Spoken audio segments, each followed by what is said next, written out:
আসসালামু আলাইকুম। কেমন আছেন সবাই? আশা করছি সবাই খুব ভালো আছেন।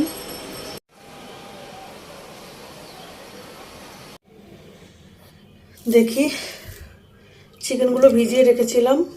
হ্যাঁ, বরফ ছেড়ে গেছে। এখন কেটে কুটে রেডি করতে হবে। রান্না বসিয়ে দিলাম চিংড়ি দিয়ে।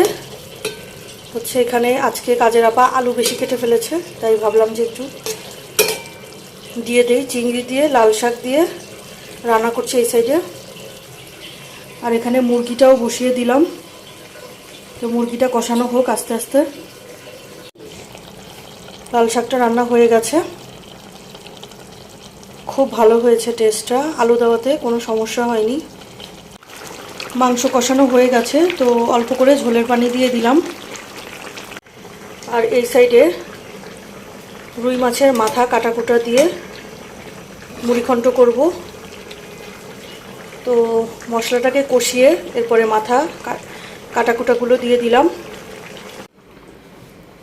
মুরগি রান্না হয়ে গেছে। এই সাইডে মুড়িঘণ্টর ঝোল দিয়ে দিলাম। তো এখন এটাকে একদমই অল্প আছে আস্তে আস্তে করে রান্না করব। মুড়িঘণ্টটাও হয়ে গেছে, বেঁচে গেলাম। আজকের মতো রান্না শেষ। প্রত্যেক দিনই মনে হয় যে রান্না শেষ হলে একটা শান্তি লাগে, যে যাক আজকের মতো বাঁচা গেল।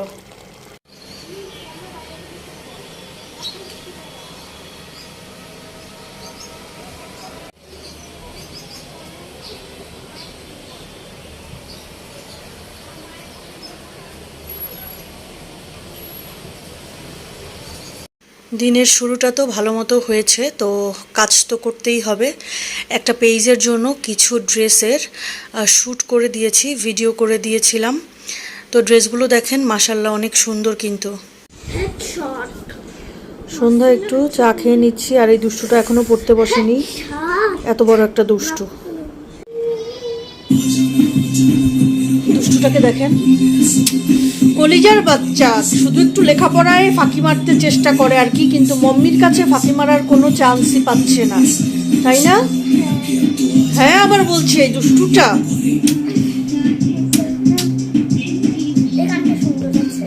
এই গানটা সুন্দর লেগেছে। আমাকে বলছে এমন একটা গান দাও যেটা আমার কাছে ভালো লাগবে। তো একটা গান দিয়েছি। রিয়েলটা শুনবা? আজকে সন্ধ্যার নাস্তায় আনিয়ে নিলাম। দুষ্টু বাচ্চাটা কালকে শিক খেতে চেয়েছিল, কিন্তু বৃষ্টির জন্য লোকরা বসেইনি।